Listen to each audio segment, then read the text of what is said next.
الحمد لله الذي كان موجودا قبل حدوث الأشياء ويبقى بعد فناء الأشياء تفرد بالأولية والقدم ووسم كل شيء ما دام الفناء والعدم كما قال ذا شأن كل شيء هالك إلا وجهه وكل نفس ذائقة الموت والصلاة والسلام على أشرف الأنبياء والمرسلين حبيب إله العالمين بالقاسم محمد اللهم صل على محمد وعلى محمد أهل بيت الطيبين الطاهرين المعصومين المظلومين لا سيما بقية الله الحجة بن الحسن صلواتك عليه وعلى آبائه في هذه الساعة وفي كل ساعة وليا وحافظا وقائدا وناصرا ودليلا وعينا حتى تسكنه أرضك طوعا وتمتعه فيها طويلا اللهم صل على محمد وعلى محمد. أما بعد أوصيكم ونفسي بتقوى الله إن الله يحب المتقين وقال الله تبارك وتعالى في كتاب المبين وهو أدب الصادقين وقوله الحق بسم الله الرحمن الرحيم ومن يتق الله يجعل له مخرجا ويرزقه من حيث لا يحتسب. عزیزان گرامی، اپنے نفس کو اور آپ تمام حضرات کو تقوی الہی کی واضح نصیحت کرتا ہوں اور دعوت بھی دیتا ہوں. تقوی بہترین زیادہ راہ ہے اور اللہ تعالیٰ تقوی الہی اختیار کرنے والوں سے محبت کرتا ہے. قرآن مجید کی آیات میں بہت سے مقامات پر تقوی الہی کے لیے بیان کیا گیا. تقوی الہی کے بہت سے فائدے ہیں. ان میں سے ایک فائدہ یہ ہے کہ جو تقوی الہی اختیار کرتا ہے اللہ اس کے لیے راستے کو کھول دیتا ہے اور اللہ اس کو ایسی جگہ سے رزق میسر کر دیتا ہے جہاں سے اس نے سوچا بھی نہیں ہوگا. بے شک بے شک. سورہ طلاق کی آیہ کریمہ ہے جسے روزی کے لیے مومنین پڑھتے ہیں اور اس آیہ کریمہ میں پروردگار عالم نے فرمایا ہے کہ اگر تم تقوی الہی اختیار کرو گے تو تمہارے لیے اللہ راہ کو کھول دے گا. بند راہیں کھل جائیں گی، مشکلات آسان ہو جائیں گی، پریشانیاں دور ہو جائیں گی. اور خاص طور سے یہ کہا گیا ہے کہ رزق تمہارے لیے اس جگہ سے تمہیں ملنا شروع ہو جائے گا جہاں سے آپ نے سوچا بھی نہیں ہوگا. بہت سے مرتبہ ایسا ہوتا ہے کہ ہم پلان بناتے ہیں کہ ہمارا رزق یہاں سے آئے گا، یہاں سے آئے گا، یہاں سے آئے گا، لیکن اگر تقوی الہی اختیار کریں گے تو ایسی جگہ سے پروردگار دے گا کہ آپ نے وہاں سوچا بھی نہیں تھا. تو تقوی الہی کا فائدہ یہ ہے. تقوی الہی کا دوسرا فائدہ یہ ہے کہ اللہ تعالیٰ قرآن کریم میں ارشاد فرماتا ہے سورہ حجرات میں کہ ان اکرمکم عند اللہ اتقاکم. اللہ کے نزدیک اسی کا مرتبہ ہے، اللہ کے نزدیک وہی مکرم بندہ ہے، تکریم والا ہے، احترام والا ہے جو زیادہ پرہیزگار ہو. تو تقوی الہی کا فائدہ یہ ہے کہ ہم اللہ کی بارگاہ میں جو ہے قربت بھی حاصل کریں گے، اللہ کی بارگاہ میں ہمارا وقار بھی بلند ہوگا اور اللہ تعالیٰ ہمارے رزق کو بھی ہمارے لیے آسان کر دے گا. حدیث میں مولا علی ابن ابی طالب علیہ اللهم صل على محمد وعلى محمد. اقوال میں جو تقوی الہی بیان کیا گیا ہے وہ تقوی اخلاق کی بنیاد ہے. راس الاخلاق جو ہے وہ تقوی الہی ہے، یعنی کہ جو منبع ہو سکتا ہے، جو سینٹر ہو سکتا ہے اخلاق کا، وہ تقوی الہی سے ہوگا. اور اس کے بعد تقوی الہی میں جو چیزیں آ رہی ہیں وہ صبر ہے، حلم ہے، صلہ رحمی ہے، امانت داری ہے اور حسد سے دوری ہے. اور حق گوئی کا معاملہ یہ ہے کہ اگرچہ ہم زبان سے نہیں کہہ سکتے لیکن ہمیں اپنے دل میں اپنے یاد و جوارے سے حق کا ساتھ دینا چاہیے. بعض مقام آتا ہے کہ انسان سوچتا ہے بس خاموشی ہمارے لیے بہتر ہے. کیوں؟ اس نے کیا اس لیے کہ وہ بول نہیں پائے گا. नुकसान हो जाएगा। जानता है हक क्या है, सच क्या है, सही क्या है, गलत क्या है, सब जानता है, लेकिन नहीं बोल पाता। तो यहाँ पर यह बयान किया गया है, हक गोई हो चाहे वो ज़बान से ना कह पाए, तो अगर हक गोई को वो इतराफ़ कर रहा है तो भी ये तक़वा इलाही है, अगरचे ज़बान से नहीं कह पाता। अदालत का साबित, अब अदालत से काम लेना ये भी जो है तक़वा इलाही है। सच बोलना ये भी तक़वा इलाही है। वादे जो करते हैं, अहद जो करते हैं, इसकी वफा करें, इसको पूरा करें, ये भी तक़वा इलाही है। और कंजूसी से दूर रहें, ये भी तक़वा इलाही है। और लोगों के साथ जो कमज़ोर हैं, ज़ईफ़ हैं, उनके साथ जो है बेहतरीन तरीके से पेश आएँ, मेहरबानी के साथ अगर पेश आ रहे हैं तो ये भी तक़वा इलाही है। और बख्शिश कर रहे हैं, लोगों को माफ़ कर दे रहे हैं, ये भी तक़वा इलाही है। उसने खुल्क भी तक़वा इलाही है। और वो काम करना जो तक़र्रुब इलाही के लिए हो, ये तक़वा इलाही है।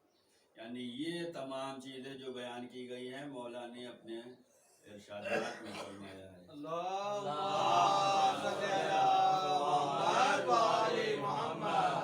तो कुरान भी और अहले बैत अलैहिस्सलाम भी दोनों ये चाहते हैं कि तक़वा इलाही अख्तियार किया जाए।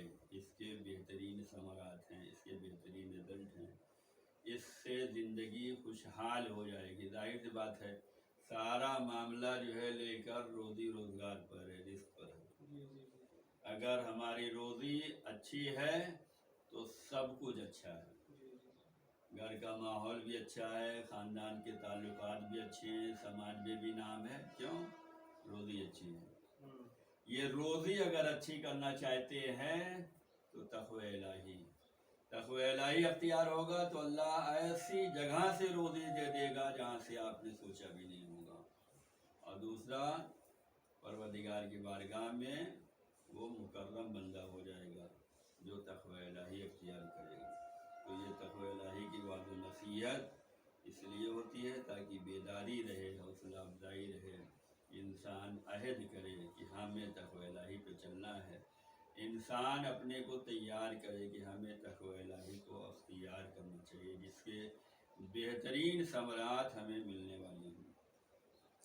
इस हफ्ते की जो मुनासिबत है वो आपकी खिदमत में पेश करना चाहता हूँ। आज जो है वो 4 रजब है। 5 रजब को जो है यानी कल जो है विलादत हज़रत इमाम अली नक़ी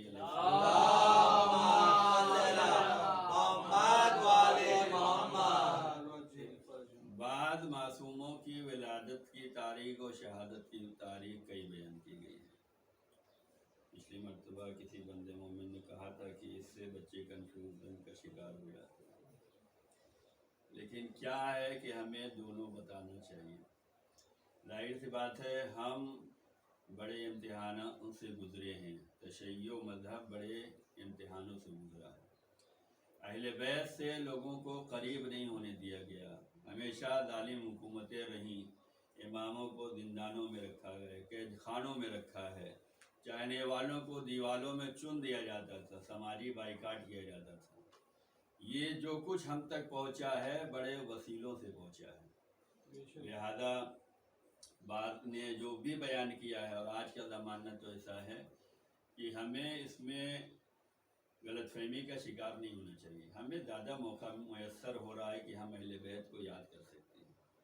आज का दौर यही है ना, पहले की ये मुनासिबत अगर आज का दौर देखा जाए तो पहले मजालिस और महफिल कम होती थी, लेकिन आज ज़्यादा होने लगी। क्यों? ये मौका मिल रहा है।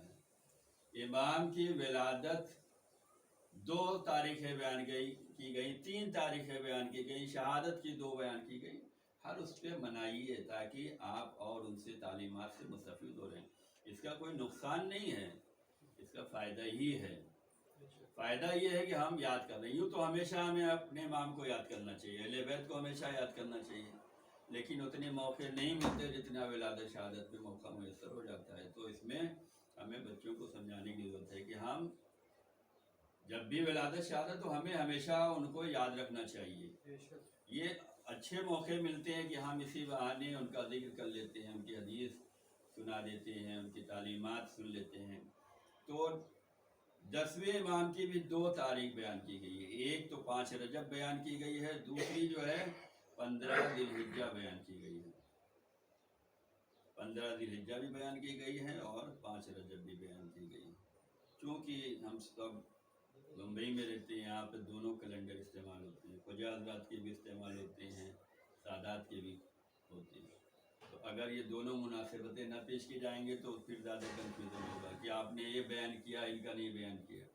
तो इसलिए जितनी भी तारीखें आती हैं, 2 हों 3 हों, हर तस्करा कर दिया जाता है ताकि कोई मस्जिद ये शिकायत नहीं कर सके कि आपने तकरीर की और जुमा पढ़ाया और नमाज़ पढ़ाया, आपने ये जिक्र नहीं किया। नहीं, जो मुनासिबत आ रही है उसे पेश करने की ज़रूरत है। तो 5 रजब जो है वो विलादत हज़रत इमाम अली नबी अलैहिस्सलातु इंशाअल्लाह आगे चल कर जो है इमाम की हदीस बयान करेंगे। और 5 ही रजब को जो है इब्ने सिक्कीत की शहादत है। इब्ने सिक्कीत का वाक़या आप हज़रात ने सुना होगा, जो अदीब थे, शायर थे, और मुतवक्किल अब्बासी ने इनको शिया होने के जुर्म में जो है शहीद किया था। इब्ने सिक्कीत जो थे वो इमाम शिया भी थे, माहिर भी थे, अदीब थे, लुग़तशनास थे, और 9वें और 10वें इमाम के सहाबी भी थे। मुतवक्किल के ज़माने में थे। मुतवक्किल के बच्चों को ये पढ़ाते थे, टीचर थे उनके। एक मर्तबा मुतवक्किल ने जो है अपने बेटों मोतमिज़ बिल्लाह और मुईद बिल्लाह, दोनों बेटे थे मुतवक्किल के, इनको इब्ने सिक्कीत पढ़ाते थे। एक मर्तबा मुतवक्किल ने इब्ने सिक्कीत से कहा कि ये बताओ कि तुम्हारी निगाह में हमारे दोनों बेटे अफजल हैं या मौला अली के दोनों बेटे हसन हुसैन अफजल हैं? बार दफ़ा होता है कि इंसान अगर बड़ी पोस्ट पे है, बड़े दरबार में है, बड़े लोगों के साथ है, और सवाल आ जाते हैं तो बस वहाँ जवाब क्या देना, बस मुस्कुरा के काम चल जाता है। यानी ना हाँ और ना ना, होता है या नहीं होता? इब्ने सिक्कीत इनके बेटों को पढ़ा रहे हैं मुतवक्किल के, और दरबार में इब्ने सिक्कीत से जो है एक मर्तबा मुतवक्किल ने पूछ लिया कि बताओ हमारे दोनों बेटे अफजल हैं या अली के दोनों बेटे हसन हुसैन अफजल? तो इब्ने सिक्कीत ने कहा कि तुम अपने बेटों का मुकाबला अली के बेटों से कर रहे हो। अली के गुलाम जिनका नाम कंबर है, उनके कदमों के बराबर तुम्हारे बेटे नहीं हैं। तो तुम अली के बेटों का मुकाबला क्या उनके गुलामों के मुकाबले में नहीं है, तुम उनके बेटों का मुकाबला कर रहे हो। बस ये सुनना था कि उनको जला लाया और जल्लाद को हुक्म दिया, बस इनका काम तमाम कर दो। यानी बाज वो हैं कि जिनको शिया होने के जुर्म में, मुहिब अहले बैत होने के जुर्म में, फ़ज़ाइल अहले बैत बताने के जुर्म में जो है शहीद किया गया है। ये तशय्यो, ये मज़हब शिया आसानी से हम तक नहीं पहुँचा है। ये बड़ी कुर्बानियों के साथ आया है, बड़े इम्तिहान के साथ आया है।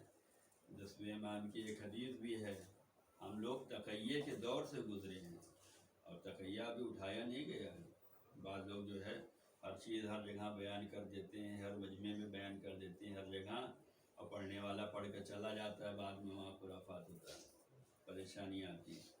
10वें इमाम ने फरमाया है कि तक़य्ये का इनकार ऐसे ही है जैसे नमाज का इनकार है। कितना अहम है ये तक़य्या हमारे दीन में। 6ठे इमाम ने फरमाया जिसने तक़य्या का इनकार किया उसने दीन का इनकार कर दिया।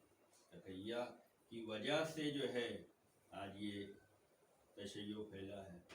हर जगह हमने खुलकर ऐलान नहीं किया, बेशक जहाँ मौका था वहाँ बयान किया, और ये तो इमामों की तालीमात रही।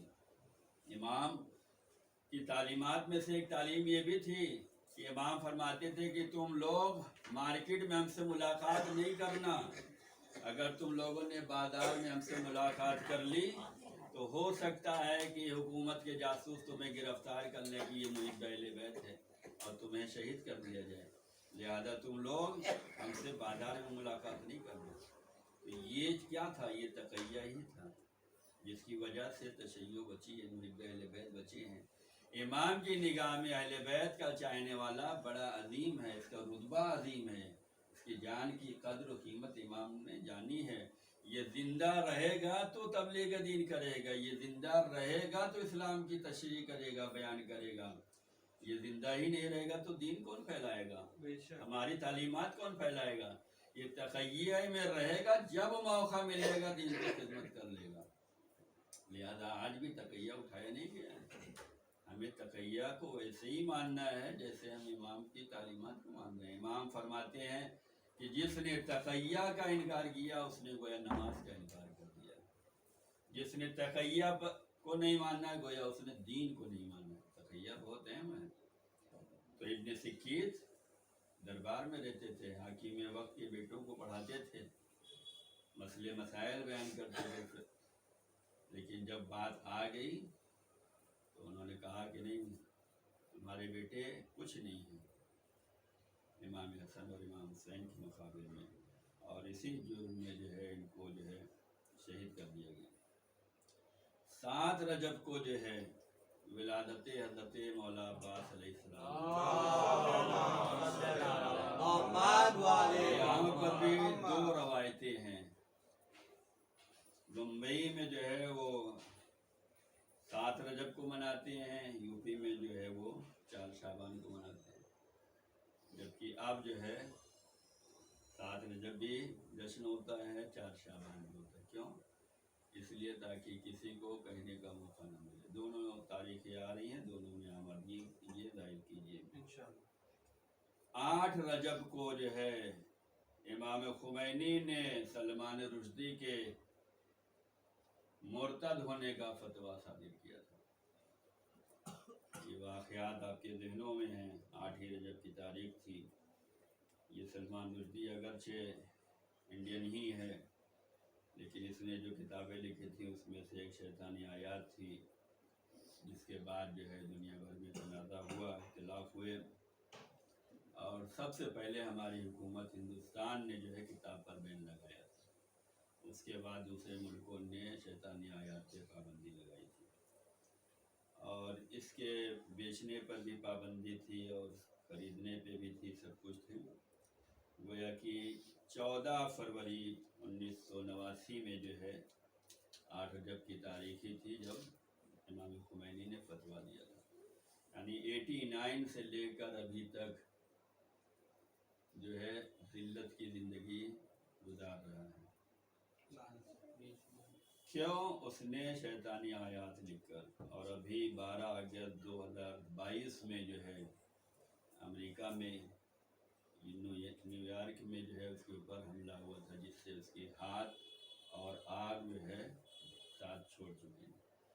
अर्ज़ करने का मकसद ये है कि अगर दीन के तरफदार रहोगे, दीन की खिदमत करते रहोगे, तो मरने के बाद भी खुमैनी बनकर जिंदा रहोगे। और अगर दीन से गद्दारी है तो मुसलमान, और अगर दीन से गद्दारी हुई तो जिंदा रह के भी जहन्नम ही नसीब होगी। आज आज़ादी से नहीं निकल सकते, आज आज़ादी से घूम फिर नहीं सकते। तब से लेकर अब तक की ज़िंदगी दुश्वार तरीन ज़िंदगी है जिस दौर से ये गुजर रहा है। अगर इसने ये हरकतें न की होती, दीन के खिलाफ, दीन को बदनाम करने के लिए, दुश्मनों को खुश करने के लिए, थोड़े से पैसे के लिए इंसान अपना दीन जब बेच देता है, ज़मीर बेच देता है, तो वह न दीन का होता है न दुनिया का होता है। उसकी मिसाल सलमान रुश्दी की शक्ल में है। तो 8 रजब को जो है ये फतवा सादिर हुआ था। 10 रजब जो है विलादत बासादत हज़रत अली असगर अलैहिस्सलाम, इसमें भी तारीख में इख्तिलाफ है। महीना तो सेम है, रजब में ही आपकी विलादत हुई। बाद ने 8 लिखा है, बाद ने 9 लिखा है, बाद ने 10 और किसी ने 11 भी लिखा। लेकिन तारीख चाहे 8 हो, 9 हो, 10 हो, 11 हो, लेकिन रजब का महीना सबने लिखा है। کہ رجب میں جناب علی اصغر علیہ السلام کی ولادت ہوئی ہے، اس سے بھی درس لینا چاہیے، اور یہ جناب علی اصغر علیہ السلام کے واقعات جو ہے ان کی معرفت، امام دین کا جذبہ ایمانی اپنے بچوں کو سنانا چاہیے کہ جب مدینے سے امام حسین علیہ السلام نکل رہے تھے تو جناب علی اصغر 1-2 ہفتے کے تھے، اگر 10 تاریخ مان لی جائے تو 2-3 ہفتے کے، لیکن اس 3 ہفتے یا 2 ہفتے کی عمر میں بھی ان کے اندر جو معرفت تھی دین کی، جو جذبہ تھا، وہ ہمیں اپنے بچوں کو سنانے کی ضرورت ہے، اور بچوں کو کربلا سنائی جائے، تعلیمات اہل بیت سنائی جائے، تاکہ ان کے اندر وہی ایمان، وہی جذبہ، وہی حوصلہ آئے، نہ یہ کہ ہم ان کو ٹی وی کے حوالے کر دیں، سیریل کے حوالے کر دیں، موبائل کے حوالے کر دیں۔ ہم جیسی تربیت کریں گے ویسے ہی بچے بنیں گے۔ اگر ہم نے خدا نخواستہ کوتاہی کر دی تو عذاب جاریہ ہوگا جو ہمارے نام اعمال میں لکھا جائے، کریں گے وہ، بھگتیں گے ہم۔ یہ اولاد، یہ امانت خدا ہے، اس امانت کو امانت سمجھیں۔ اللہ نے حدیث میں آیا، رسول اللہ کی حدیث ہے، کل مولود یولد علی فطرت الاسلام، ہر بچہ فطرت اسلام پہ پیدا ہوتا ہے۔ بچہ تو فطرت اسلام پہ پیدا ہوا، لیکن تربیت کر کے ہم نے اسے یہودی بنا دیا، اسے مجوسی بنا دیا، اسے جو بھی کرسچن بنا دیا۔ کس نے بنایا؟ یہ والدین نے بنایا۔ تو بچہ تو فطرت اسلام پہ ہے، اس کو اسی فطرت پر آپ کو باقی رکھنے کی ضرورت ہے۔ الحمدللہ ہم سب شیعہ ہیں، دار ہیں، محب اہل بیت ہیں، مولا کے چاہنے والے ہیں۔ ہمارے گھر میں اگر اولاد ہو رہی ہے، اس کا مطلب یہ ہے کہ ہمیں اس کی حفاظت کرنی ہے، امانت داری کو ہمیں ادا کرنا ہے۔ امانت جہاں ادا کی جاتی ہے وہاں روزی کھنچ کر آ جاتی ہے، اور جہاں امانت میں خیانت ہوئی تو وہاں روزی دور ہو جاتی ہے۔ تو امانت کا ایک تقاضا یہ بھی ہے کہ ہم اپنے بچوں کی صحیح تربیت کریں، دیندار بنائیں، دینی ماحول دیں، دین کے واقعات سنائیں، خاص طور سے اہل بیت کے واقعات سنائیں، اور خاص طور سے جناب سکینہ اور جناب علی اصغر کے واقعات کو سنائیں۔ مولا امام حسن حسین کے بچپنے کے واقعات کو سنائیں کہ ماؤں کا کردار کیسا تھا، باپ کا کردار کیسا تھا۔ یہ آنے والی ولادت ہے، اس پہ انشاءاللہ کوشش کریں۔ 10 ہی رجب کو ولادت حضرت امام محمد تقی علیہ السلام، اس میں بھی 2 تاریخیں بیان کی گئی ہیں، ایک 10 رجب بیان کی گئی ہے، دوسری آخری ذی القعدہ بیان کی گئی ہے۔ تو یہ مناسبتیں تھیں جو اس ہفتے آنے والی ہیں، اس میں معصومین کی ولادتوں کی تاریخ ہے۔ رجب کا احترام کریں۔ رجب خود فضیلتوں والا ہے۔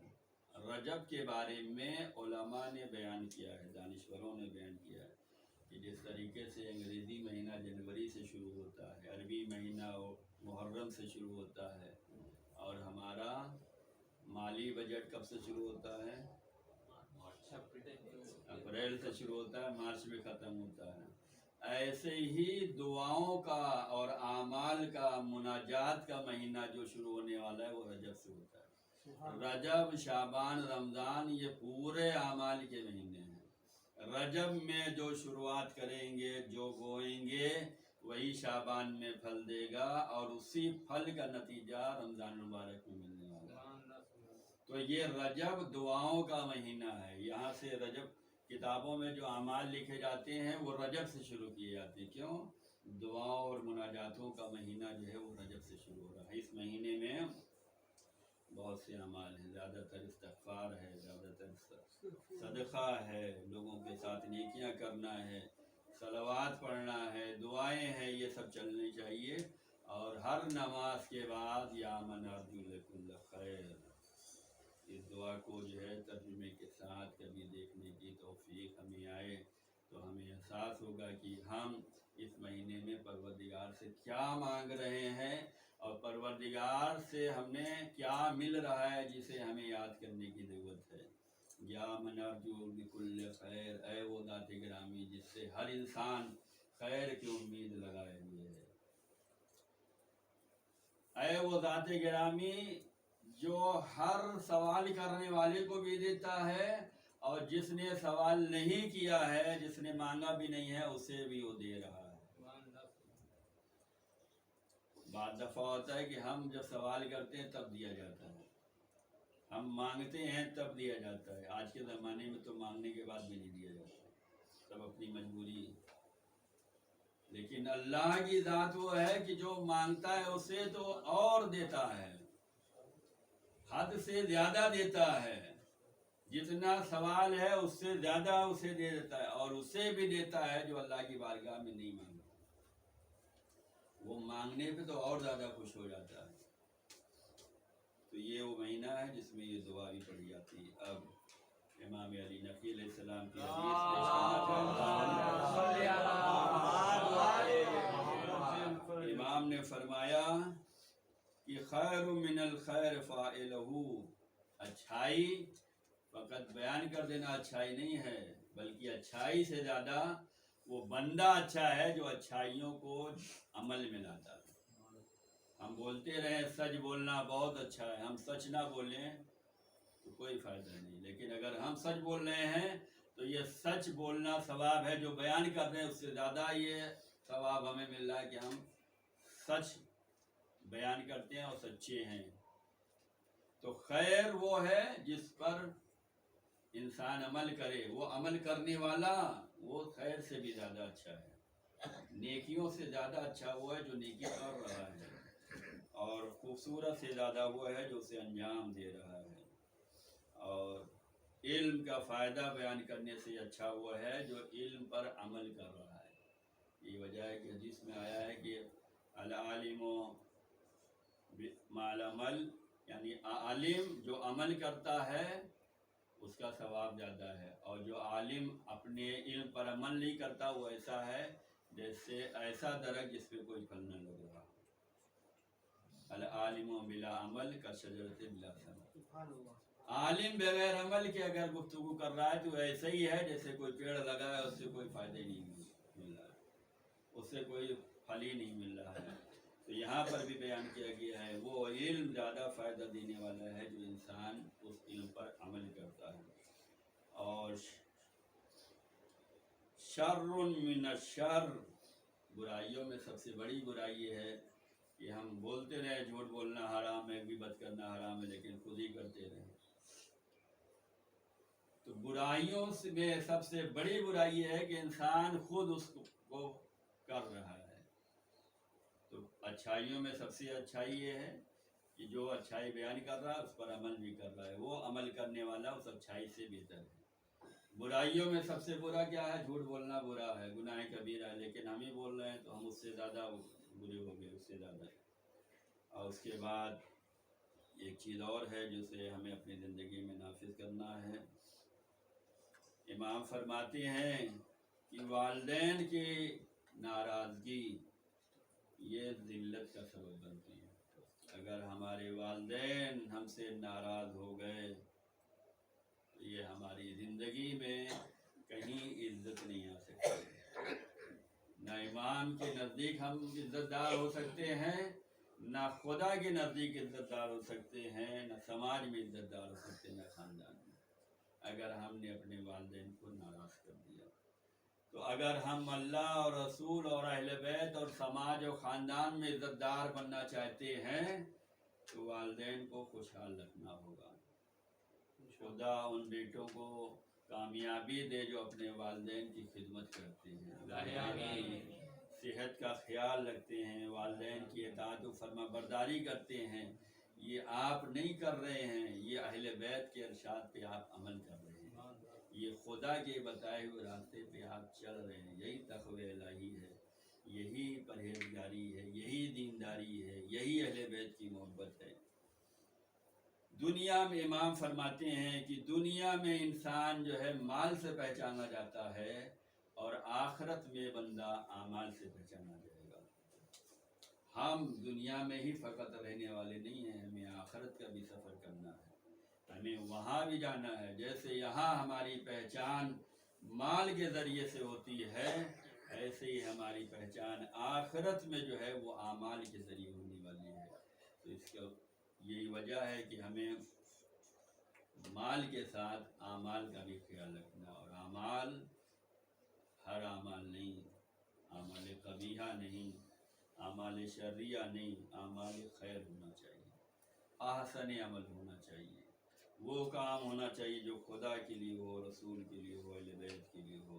खुदा हम सबको खुदा रसूल और अहले बैत के रास्ते पे साबित कदमी इनायत फरमाए, हमारे आने को कबूल फरमाए, हम सबके गुनाहों को माफ़ फरमाए, तालीमात अहले बैत पे अमल की तौफीक इनायत फरमाए, तालीमात अहले बैत को दुनिया में नश्र करने की खुदा तौफीक इनायत फरमाए, हम सब की जान माल इज़्ज़त आबरू की हिफाजत फरमाए, दीनदारी का जज्बा मुयस्सर फरमाए, आदमी इनायत फरमाए, मौला इमाम ज़मान इस्लाम के ज़हूर में ताजील फरमाए, हम सबको इमाम के खादिम व नासिर में शुमार फरमाए।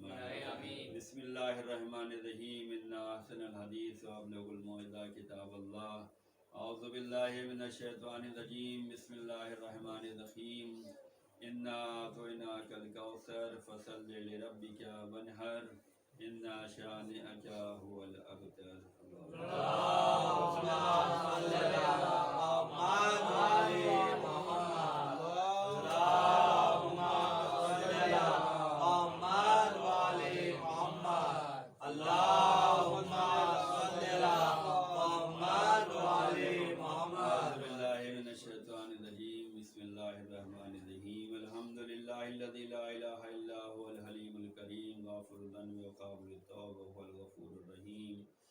सुबहान मन सबक़त रहमतहु ग़ज़बहु व बसतल यदैन बिर्रहमा, सुबहान मन लम युकल्लिफ नफ्सन इल्ला दुना वुसहा, व आफ़ानि सय्यात व लम युजाज़िबहा, सुबहान मन ला यज़दादु ला मासिल इबाद इल्ला करमन वजूदा व ला कसरति ज़ुनूब इल्ला अफ़वन व सफ़ा।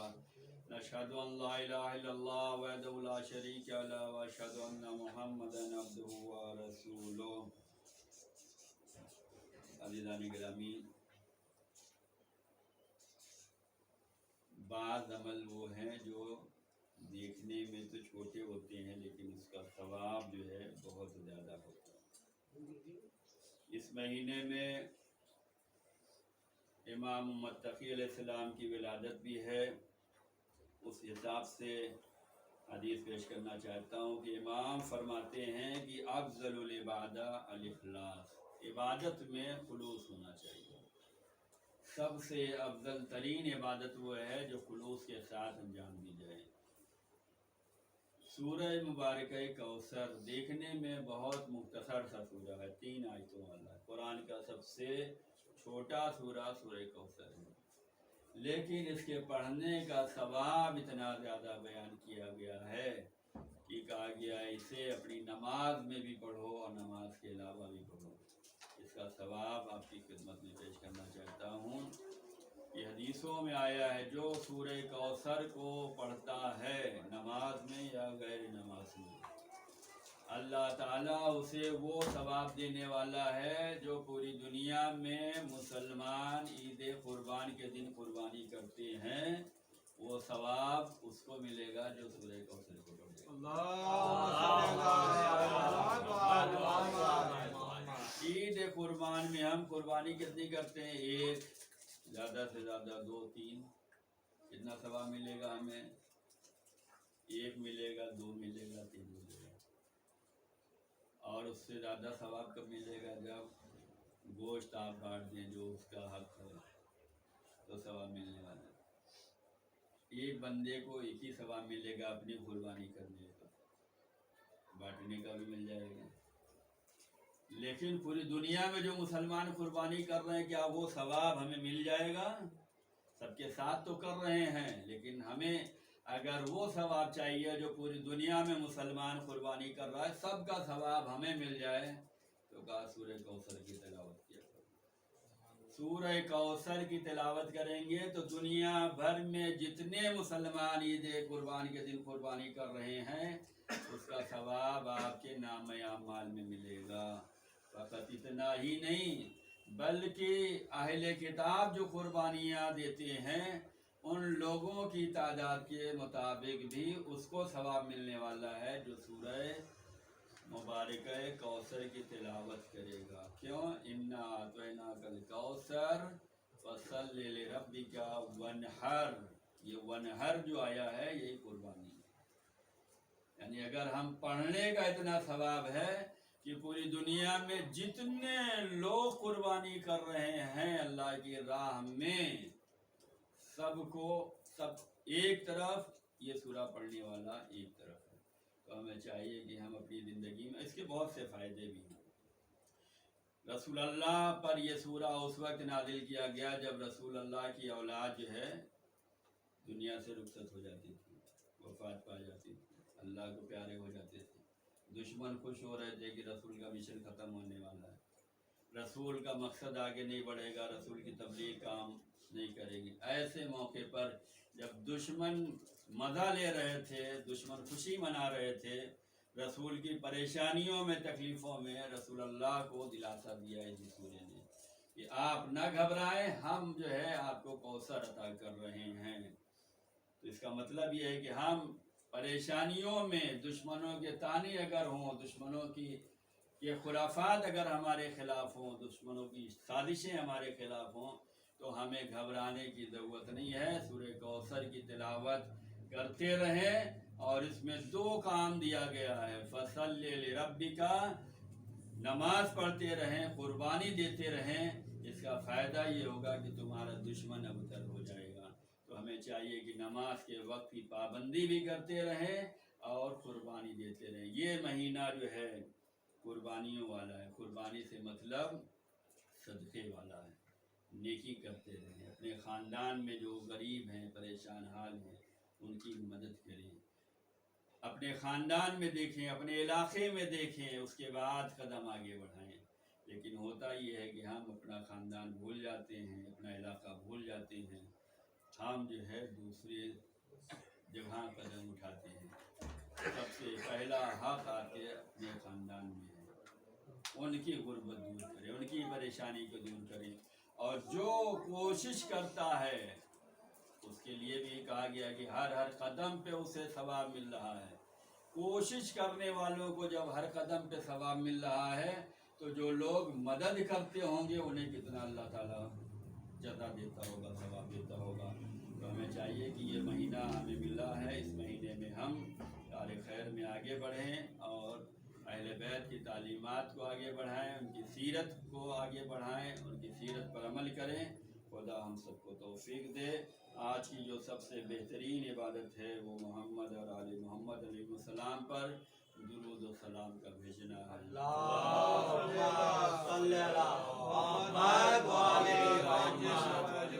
बिस्मिल्लाहिर्रहमानिर्रहीम। इन्नल्लाह व मलाइकतहु युसल्लूना अलन नबी या अय्युहल्लज़ीना आमनू सल्लु अलैहि व सल्लिमू तस्लीमा।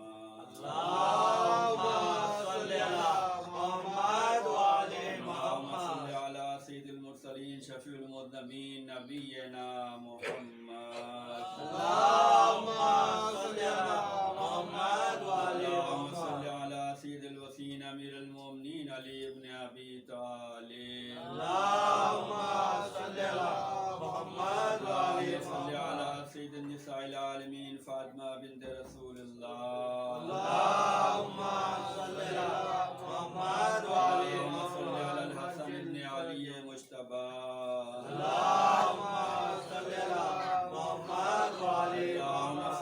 हुसैन इब्न अली शहीद करबला।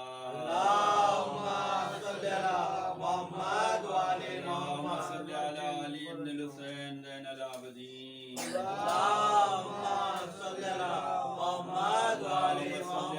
मोहम्मद इब्न अली बाक़िरुन नबीय्यीन। जाफ़र इब्न मोहम्मद अस्सादिक़।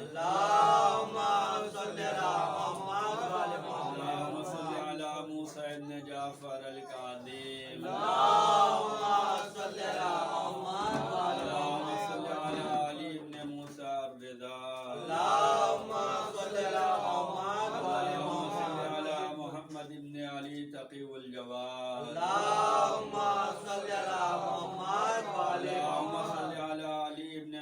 محمد هاد النخيل اللهم صل على محمد وعلى اللهم صل محمد على الحسن بن علي الزكي العسكري اللهم صل على محمد وعلى اللهم محمد صل على مولانا صاحب العصر والزمان الحجة بن الحسن القائم المهدي اللهم صل على محمد وعلى محمد وعلى آبائه في هذه الساعة وفي كل ساعة وليا وحافظا وقائدا وناصرا ودليلا وعينا حتى تسكنه أرضك طوعا وتمتعه فيها طويلا اللهم صل على محمد وعلى محمد ہم سب کے گناہ صغیرہ و کبیرہ کو معاف فرما آمین ہمارے اعمال قلیلہ کو قبول فرما آمین پروردگار ہم سب کی جان مال عزت آبرو کی حفاظت فرما آمین دین کی خدمت کرتے رہنے کی توفیق عنایت فرما